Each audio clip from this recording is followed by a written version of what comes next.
Hey guys, Dustin here. Final video on the paper Panzer that I built. I started building this like a year ago, and I just finally finished it up. I really like the looks of this kit. This is the first dragon kit that I've ever built. Which this is not the kit that you should build if you've never built armor, never built a dragon kit. I would say it's not the first one you should build.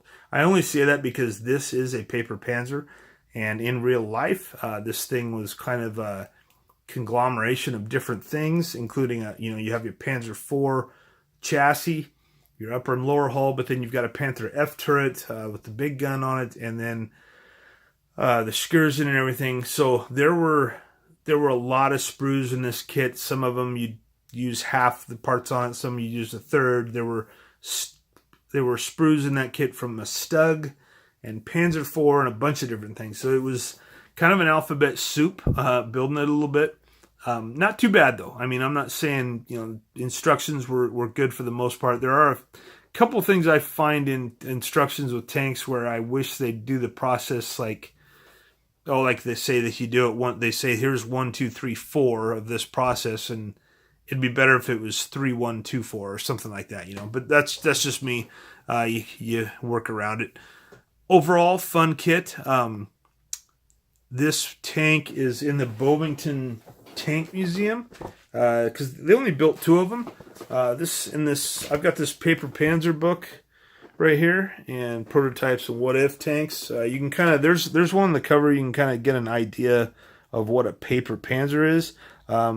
It's more like prototype. It's this one, like as you can see, red primer, red oxide primer, whatever. You've got a bunch of different numbers written on it. It's almost like an unfinished tank in a way, like it hasn't been camoed or anything, like quite prepared for the field yet, and they just put it out there as is. The red tank on the right, that is mine, but that is one done by Adam Wilder for this book. And as you can see, there's a lot of different things he added and changed to give it even more of a prototype appeal.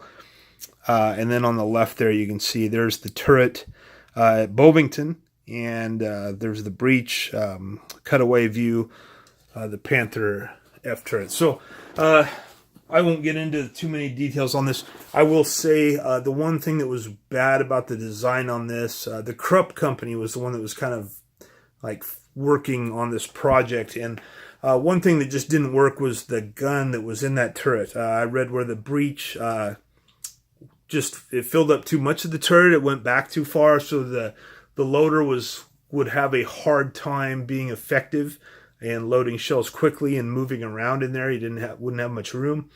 Also couldn't fire HE shells, high explosive rounds. So that's one thing I read about it. The build itself, I kept things simple. I kept it a Panzer Gray. I guess that's Panzer Gray. It's gray. I don't think it's Panzer Gray, but it's... I tried to just kind of, just give it a gray color, and then kind of a dark gray, I guess. And then what else did I do? Just left the barrel kind of untouched, like it was new, and they just put it on there. It hadn't been painted or anything. It's kind of it's probably not the best color. I probably need to tone that down a little bit. It's more of I think I painted that dark steel, but it could still be darker if I wanted to.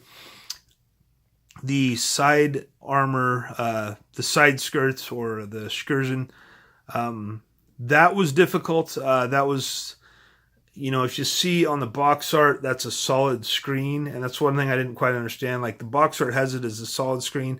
I did see a guy online, I don't know if it was on Pinterest but if I went to Google Images, I found some guys that had posted this tank that they built, and they did a really good job of making it all look uniform and stuff, and mine doesn't look like that. You can clearly see there's 3 screens. I don't know why they gave me 3 screens. That's one thing I wish they would have changed, is just make it 1 screen. I think it would have made it a lot easier, because then when you're putting these frame pieces on, they don't look all... It's almost impossible to me to make them look like one big frame, like the box art, where it's all one solid frame and it's not in pieces. But anyway, it is what it is. The only other creative liberties I did was the way I painted the side screens.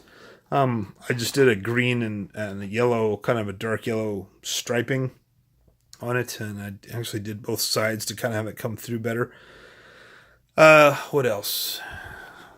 It only comes with 3 decals: the Wehrmacht cross. There's one on each side of the turret, and then one on the back. And then let's see if I can get that put back on there. Good. Now, perfect. One mistake I made. Well, I made a lot. I always make mistakes, but I turned the turret when I was taking a picture of it outside, and I heard a pop, and it popped off the vent cover. So I felt really bad about that, because then tonight I was looking at it like, where'd that go? Oh yeah. So I've looked for it. It's probably gone. So anyway, lost a vent cover. But what else? I kind of, the cupola and everything, I can't quite say that right, but up here on the turret, get the camera over it. So I went to Google Translator, which is basically like flipping a coin for whether you get it right or wrong. Hamilcar Barkus, Seb, Hendrik, some people I know out there that know German that may be watching this video. They can tell me if this is correct or not. I wrote this out. This was supposed to mean, if I remember what I wrote down, it was last weld plate or last plate weld is what I was trying to convey. So it was just part of that proto process where, some engineer, welder, somebody who was building the tank had just written that last plate weld. And then there's the date the 6th month of 1944 on there. It's got an antenna on there as well. And then I put another thing I did was you can see those very well.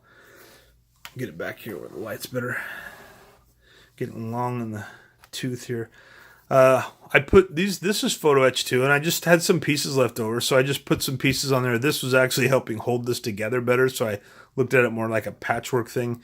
And this was just an extra plate that they haven't taken off yet, maybe that they, I don't know, put on there for whatever reason. Just the whole paper Panzer thing, right? Just kind of the prototype. It's still in the shop being worked on and developed.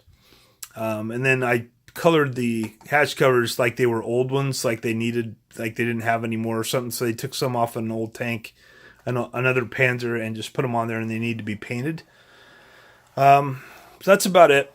That's about all I got on it. So anyway, overall, a fun kit. Like I said, if you're starting out with armor, it's probably not the one that you should start with by any means.